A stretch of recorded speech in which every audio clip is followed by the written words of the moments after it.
Estamos ao vivo no Instagram, estamos ao vivo no YouTube para mais um Café com Vinho desta semana.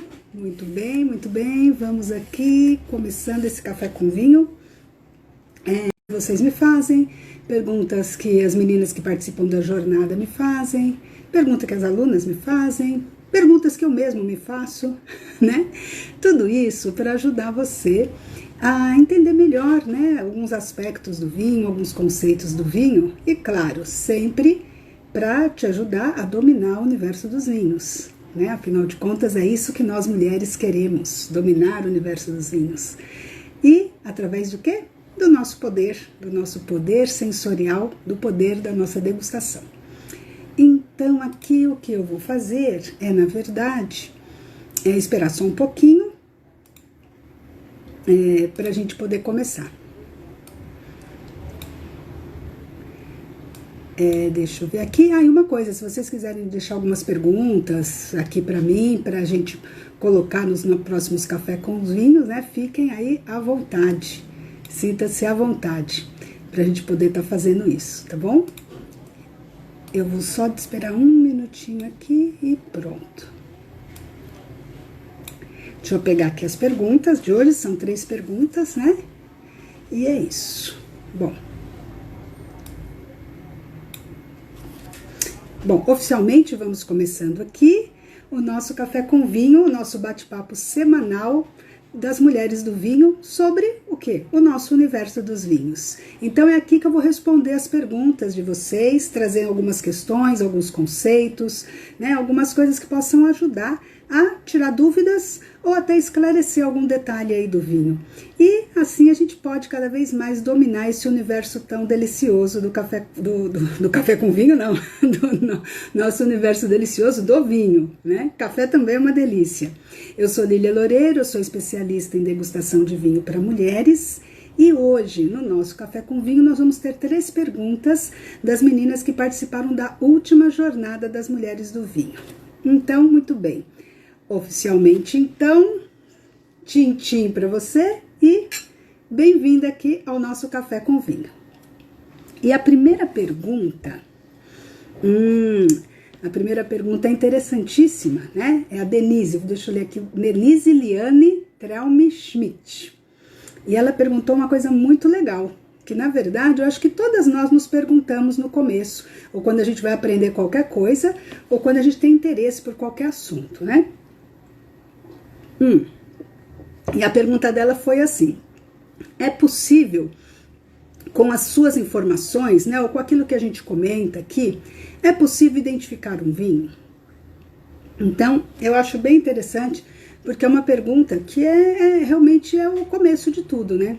Afinal de contas, se a gente quer conhecer alguma coisa, justamente a gente quer saber se é possível conhecer essa coisa. Ou seja, na verdade, se é algo muito difícil de acessar, eu entendo assim essa pergunta, ou se é algo que realmente a gente pode ter esse acesso, pode aprender. E eu queria dizer que às vezes, apesar da gente colocar às vezes o vinho num pedestal e colocar o vinho como algo muito, né, inacessível, como algo muito difícil ou complexo, o vinho é muito simples, muito mais simples do que possa parecer. Então, o grande benefício dessa pergunta, eu acho que ela é uma pergunta bem legal, porque ela vai ajudar a gente aqui a conversar sobre como o vinho é simples e sim, como existe uma maneira de você identificar um vinho, de você se aproximar desse vinho, de você entender esse vinho, e inclusive de você até se tornar uma especialista nesse vinho. Olha que interessante. E por quê? Porque, na verdade, a gente aprende, né, o vinho de uma maneira muito prática. O vinho é algo prático. Sim, ele tem toda uma carga teórica, histórica, cultural, tradicional. E essa é uma parte do vinho que eu gosto muito. Eu gosto muito de história, né, em geral.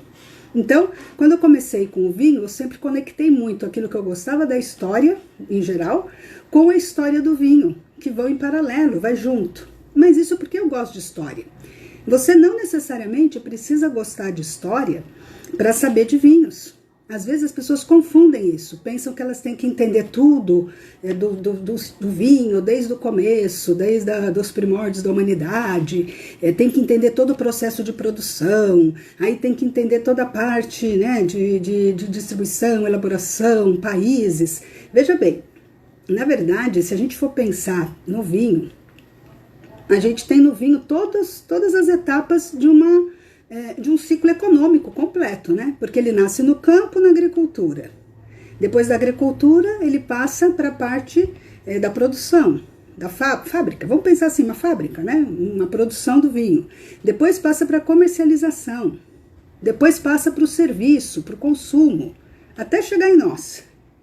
Se a gente for esperar conhecer tudo isso para poder entender de vinhos, parece muito pesado, parece muita coisa.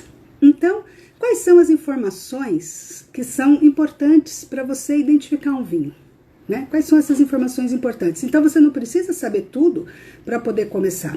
E eu diria que aqui para nós, né, e o que eu tenho praticado, né, ao longo desses anos e com as minhas alunas, é a gente começar pela nossa ponta de consumidoras, de enófilas, das mulheres que gostam de vinhos, que é justamente se aproximar do próprio vinho, né, desse vinho aqui, que pode ser um desconhecido completo. Mas a gente sabendo o que fazer com esse vinho, quer dizer, como se aproximar desse vinho, ele pode ser um desconhecido completo e você começa a conhecê-lo. Então, quais são as informações que eu ensino e que podem te ajudar a conhecer um vinho que você desconhece? Basicamente, são as informações que nos levam à degustação. Por isso que eu digo que o nosso poder de dominar qualquer tipo de vinho é aprender a degustar. Quando você aprende a degustar, aquilo que você faz na degustação, aquilo que você busca de características desse vinho através da técnica da degustação, é o que te leva a conhecer, a identificar esse vinho. Tá? E eu vou te dar um exemplo, né? Porque também a gente ficar falando aqui na teoria não vale, né? Tem que dar um exemplo prático. Então, assim, o que é a degustar? Diferentemente de beber, e eu tenho aqui outras lives aqui, outros conteúdos que falam que a diferença de beber e degustar. Então, diferentemente de beber, eu poderia chegar aqui e beber esse vinho. E aí eu falo, bom, esse vinho gostei, não gostei, enfim. Muito superficial e você acaba não identificando exatamente que vinho é esse.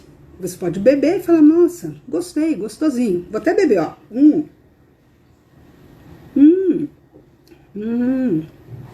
Nossa, muito gostoso. É até meio docinho. Nossa, ele é doce, mas... Ele é um vinho doce, mas ele é encorpado. Né? Ele é corpulento. Sinto alguma coisa diferente. Né? Mas nem senti aromas. Ah, sim, nariz. Nossa, uns aromas realmente diferentes. Uma coisa meio de casca, de madeira. Uma coisa estranha, né?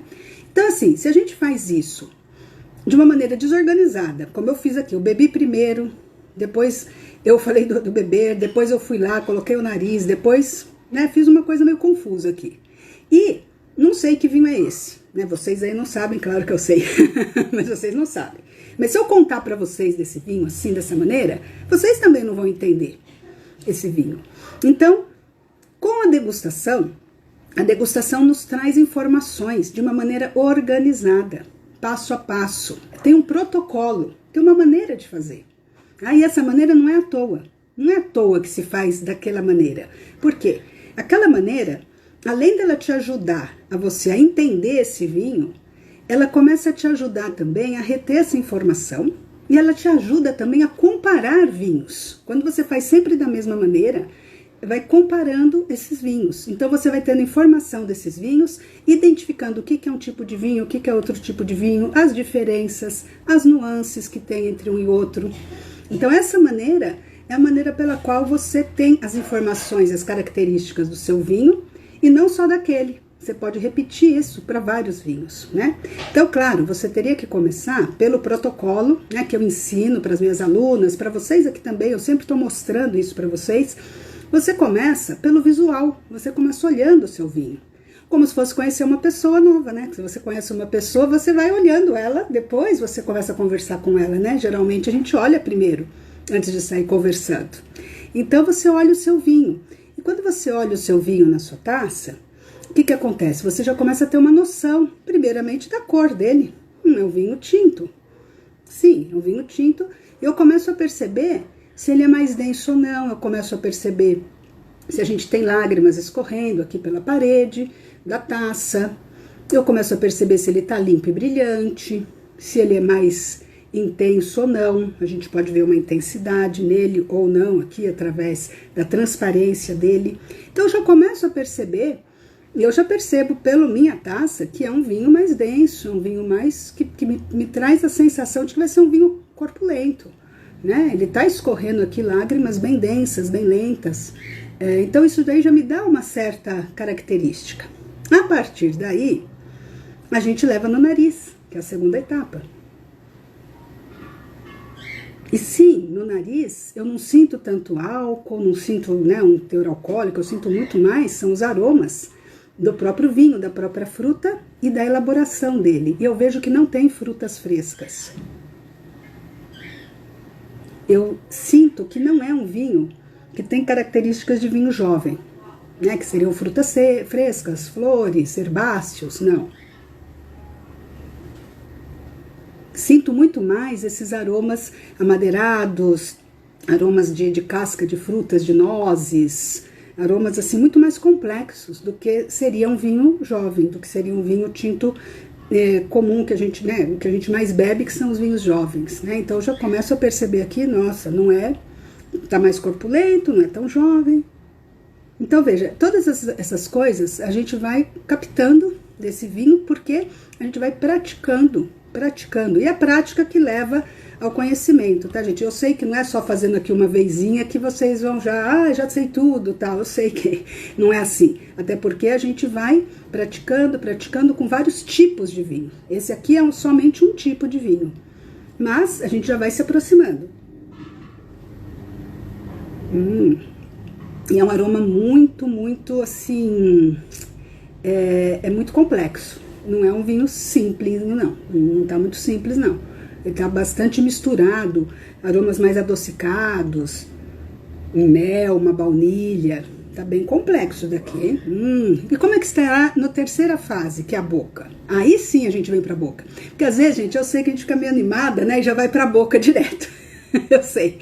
Mas aí você perde muita informação que vem de antes, e que depois no todo vai te dar um resultado. Então,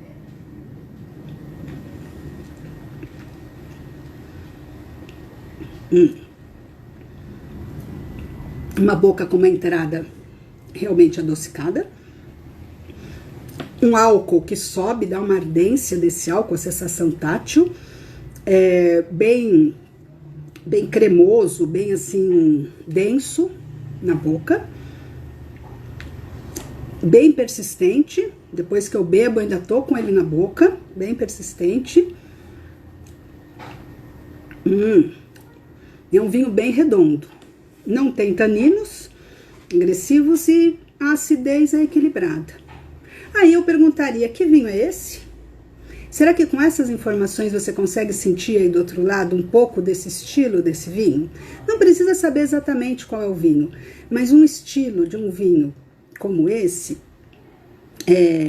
principalmente nesse aspecto do doce e do álcool, poderia te dizer algumas coisas. Tá? Então, quando eu contasse isso para você, na verdade, né, se você praticar essa degustação e conhecer todos os tipos de vinhos que a gente tem no universo dos vinhos, e aqui na Castalha, né, na Mulheres do Vinho, a gente divide os vinhos em 6 universos, tá? Em 6 tipos de vinho diferentes. A gente tem os brancos, os tintos, os rosés, de um lado, que são os vinhos tranquilos. E a gente tem os espumantes, os vinhos doces naturais e os vinhos fortificados, né, que são estilos diferentes de vinho. Quando a gente estuda cada um desses tipos, desses universos, desses mundos, né, dos vinhos que estão nesse universo, a gente começa a identificar características específicas de cada um. Então, na verdade, este daqui, vou revelar para você, né, esse daqui é um vinho fortificado. É um vinho fortificado. Então esse álcool que eu sinto na boca, essa densidade que ele me apresenta logo no começo na taça, é uma densidade de um vinho com mais álcool. E aí depois eu sinto esse álcool na boca. E aí, quando eu sinto esse alto na boca, mas também eu sinto esse dulçor de um vinho, esse açúcar vem do próprio vinho, eu já percebo o quê? Que é um vinho fortificado, que é um vinho, num vinho que realmente é um vinho que pode ser utilizado para sobremesa. É um vinho do Porto, essa é a verdade.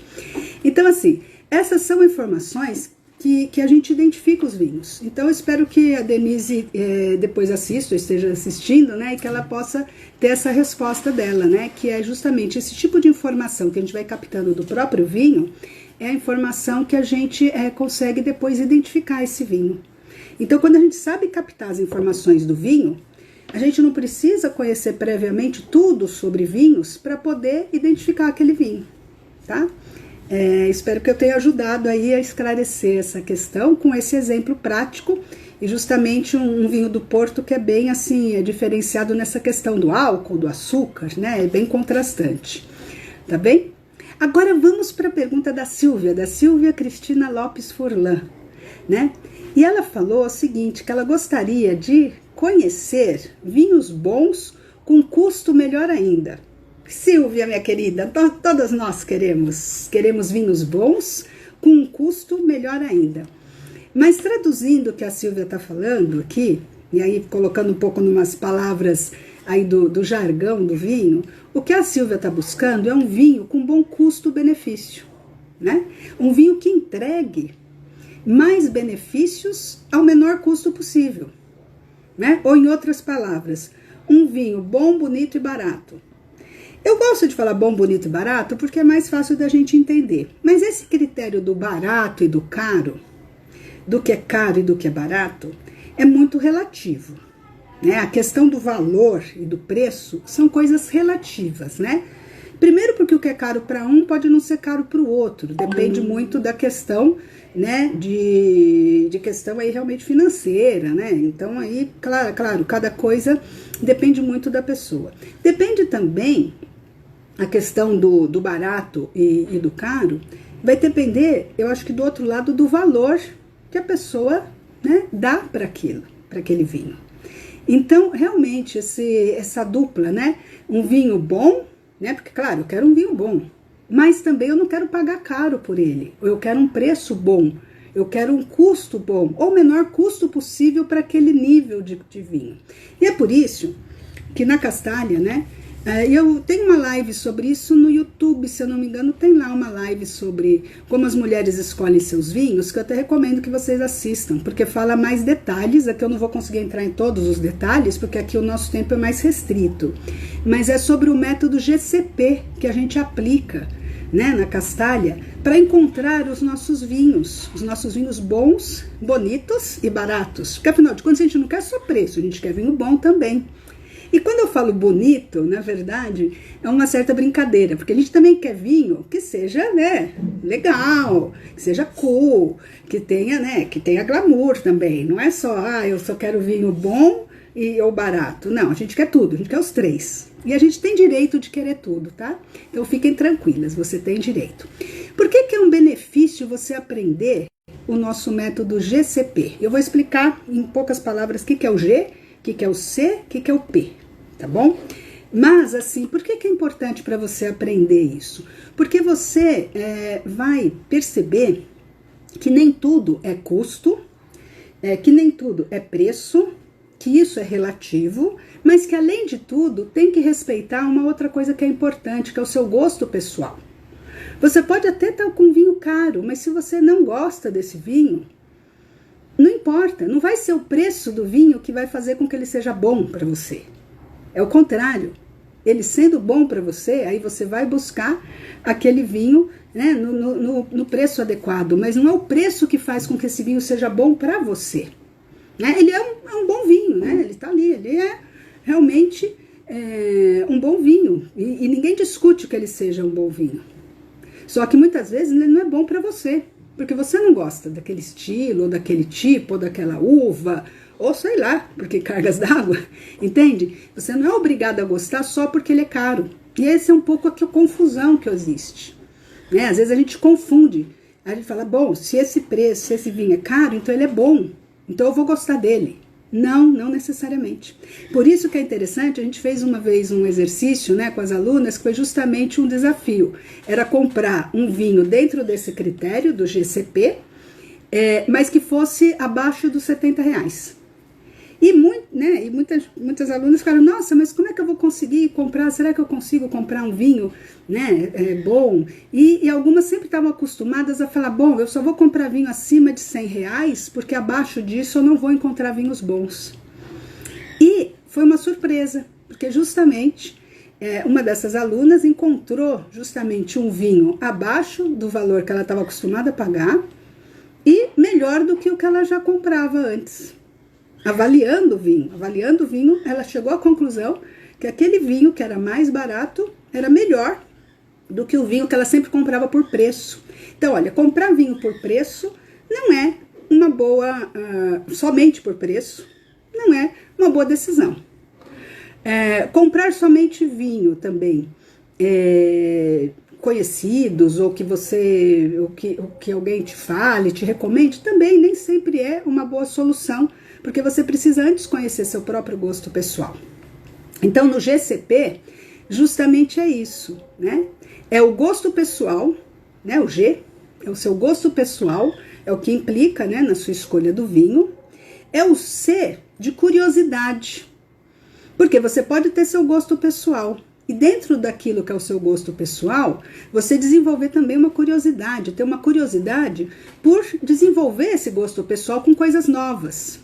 Ou ter uma curiosidade dentro do próprio estilo de vinho que você já consome, mudar de marca, de produtor, de uva.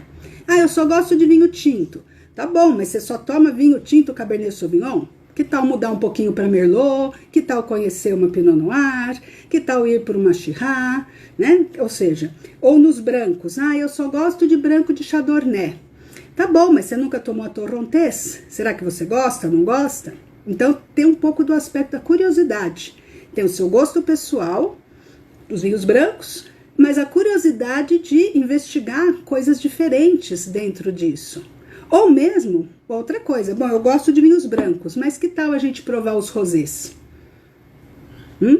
Talvez você goste dos rosés, talvez não.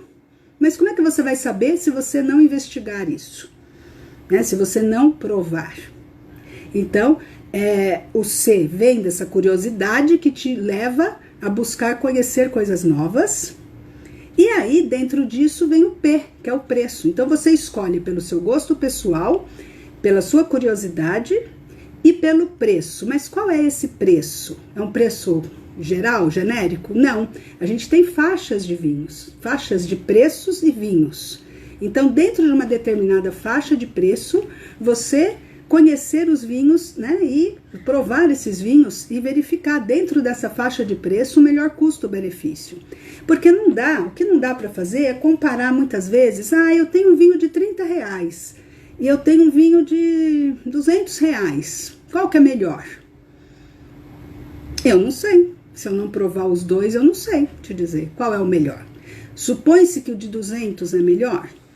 Pode se supor, pode ser que ele tenha uma elaboração diferente, uma coisa diferente, mas vamos supor que ele seja o mesmo vinho, da mesma região, vizinhos, produtores vizinhos, né, do mesmo local. Isso já aconteceu? Deixa eu dar um exemplo prático que você vai entender perfeitamente.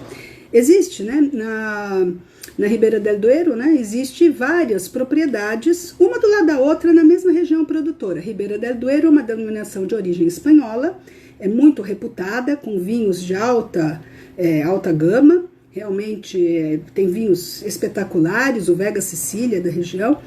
E assim, o que ocorre?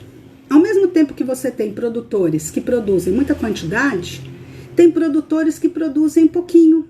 Eles produzem como vinhos de garagem, né? Eles produzem uma pequena quantidade, né? Na mesma região, com as mesmas uvas, com o mesmo clima, com o mesmo solo, com o mesmo, né? Muito parecido, tudo muito parecido. Só que um vinho pode custar 5 euros e o outro 20 euros, 30 euros. Por quê? Porque é a quantidade que está fazendo o preço ser diferente. Aquele que produz pouca quantidade, por mais que o vinho tenha a mesma qualidade, ou muito parecida a qualidade, né, muito parecida, muitas vezes é a quantidade que também reflete nesse preço. Então, a qualidade básica é praticamente a mesma. Obviamente, pode ter alguns fatores diferenciais, né? Um pouco mais de madeira, um pouco mais de tempo de elaboração. Mas, assim, em geral, as diferenças de preço tão gritantes não se traduzem, quando é do mesmo tipo de vinho, numa diferença tão radical de qualidade. Então, é interessante a gente saber disso. E pontuar que muitas vezes na mesma faixa de preço a gente pode encontrar vinhos espetaculares, realmente. E outros que não são nada espetaculares também, entendeu? Então, assim, isso é muito interessante. O que é um belo custo-benefício? É quando você consegue encontrar naquele faixa de preço uma coisa espetacular, que ultrapassa a sua expectativa, que te gera mais benefício. Né? E essas faixas de preço aqui no Brasil, por conta de dólar, euro, que aqui tem outra coisa também, aqui se desvia muito o nosso preço do vinho por conta de impostos, de dólar, de euro, depende se é do Mercosul, depende se é da Europa, que é em euro, se vem dos Estados Unidos, da Austrália, né? Custos de produção, custos de distribuição, a viagem do vinho até chegar a nós, tudo isso vai impactar nesse preço. Então veja, não é só o preço do vinho, é o preço de uma série de coisas. Então aqui eu sempre divido assim uma faixa de R$30, 30 a 50, 50 a uns 70, né? 70, 80, depois de 80 a 100, cento e poucos. Nessas primeiras faixas tem muito mais variedade, tem muita mais variação também de qualidade. Eu acredito que quando a gente começa a ir para faixas mais altas, aí a qualidade começa a ficar um pouquinho mais estável. Né? Mas também são vinhos muito específicos, né? Muito por países, aí são vinhos que realmente a gente vai tomar em ocasiões mais especiais. Mas eu acho que assim, nessas faixas de 30, 50, 70, 70 a 90, né? Depois acima de 90, vocês dentro dessas faixas, vocês garimparem coisas que tenham, né, um custo melhor, né? Com um benefício muito maior. Como fazer isso? Aí, minha amiga, eu tenho que voltar lá na primeira pergunta. Sabendo identificar o vinho. Como? Degustação. Poder da degustação. Vocês vão me ver indo, vindo e voltando no poder da degustação, porque é ela que te ajuda a reconhecer as características do vinho. É ela que vai te ajudar a entender as características daquele vinho e se você gosta daquelas características. Se o teu gosto pessoal está para aquelas características também. Então, ela é o nosso superpoder, amigas. Ela é o nosso superpoder, tá? E por último, a gente tem a pergunta da Mônica Martim, que ela quer saber, que é meio parecida com a pergunta da Silvia, tá? E aí é que tá, por isso que eu coloquei aqui meio junto. Como saber qual vinho é o melhor? Né? Como saber qual vinho é o melhor? A minha resposta vai ser muito simples, degustando. Dessa maneira você vai saber qual vinho é o melhor. Degustando vários vinhos. Aprendendo a degustar. Vamos lá, degustando. Agora, degustar não é beber. Degustar é aplicar uma técnica, um protocolo, uma maneira de fazer as coisas repetidamente, né? Até você ganhar essa habilidade. E quando você tem essa habilidade, você começa a distinguir as coisas, e aí você começa a perceber qualidades, características e até defeitos, coisas que você gosta, coisas que você não gosta, né? E aí você começa o seu autoconhecimento também e desenvolver os seus sentidos. Talvez no começo, quando você pega a sua taça e eu falo, bom, vamos olhar o vinho, e você olha o vinho, no primeiro momento vai lá, só tô vendo um líquido dentro de uma taça. Bacana, vamos começar a destrinchar essas cores dos vinhos. As cores, a cor do vinho nos traz muita informação. E é só uma fase. Então, aprender a degustar, aprender essa técnica, praticar essa técnica. Eu posso te dar a técnica aqui em 2 minutos, como eu já fiz aqui no começo. Mas você tem que praticar. Você tem que praticar com vários vinhos. Vários vinhos dos 6 mundos dos vinhos que compõem nosso universo, com as uvas, os países. Quanto mais você pratica, melhor fica. E mais automático fica também. E praticar com vários vinhos De preferência, quando você tem a oportunidade de praticar com 2 ou 3 vinhos diferentes, você já começa também a perceber contrastes. E aí você vai saber qual é o vinho, qual é o melhor vinho para você. E outra coisa, atenção, qual é o melhor vinho para você naquele momento? Porque lembre-se de um outro detalhe. Cada ano que passa, a safra muda, as condições climáticas mudam. Mesmo vinho, mesmo produtor, mesma região, uma safra pode ser diferente da outra. O ano passado, que fez muito calor, né? Muito calor, muita seca, isso impacta, né? Naquele ano, naquela safra daquele ano. Às vezes em lugares que caem a geada, né, cai geada, tem todo um processo ali de tentar salvar, né, aqueles vinhedos dessa geada, tem outro tipo de característica aquela safra. Então, cada ano que passa, o vinho muda, né, a safra traz novas características. Além disso, cada ano que passa, o vinho envelheceu um ano, ele também muda na garrafa, ele muda se ele está envelhecendo no barril de carvalho. E o próprio produtor também cria vinhos novos. Ele pode criar a cada ano, a cada tempo, um vinho novo, uma característica nova, um blend diferente, né? Um rótulo novo. Então, tudo isso vai fazendo com que seja muito dinâmico o nosso universo do vinho. Nada aqui é parado. Tudo aqui tá em movimento. Então, como é que você navega por uma coisa, né, por um sistema? Por isso que eu gosto dessa ideia do universo dos vinhos. É um sistema que está em movimento. E tem os mundos que estão em movimento, estão girando. E como é que você navega por cada um desses mundos? Como é que você consegue acessar, atingir cada um desses mundos, desse universo? A degustação, minha amiga, é o seu veículo. É o melhor veículo que você tem para você poder ir de um vinho para o outro, de um universo para o outro, de um mundo para o outro, de uma maneira fácil, de uma maneira concreta, né? Que você saiba o que está fazendo, de uma maneira que você vai poder acessar qualquer um deles e de uma maneira divertida também. Então, eu acho que isso que é gostoso do vinho também. É um aprendizado importante, entendo que é um aprendizado que te traz valor por conta de você também estar se desenvolvendo seu olfato, seu paladar, né, a sua visão, o seu sentido de visão, mas além disso, desenvolvendo também a sua memória, desenvolvendo seu conhecimento, seu autoconhecimento e boas amizades, né, trocando essas informações com outras amigas, que é o mais importante de tudo. Então, meninas, Café com Vinho chegando ao final. Espero ter respondido essas 3 perguntas. E mandem mais perguntas para mim, para a gente poder responder mais perguntas no nosso próximo Café com Vinho. Próximo Café com Vinho, quinta-feira, tá bom? Aí a gente se vê por lá. Tchim-tchim para vocês, tá? E bom final de dia aí para vocês.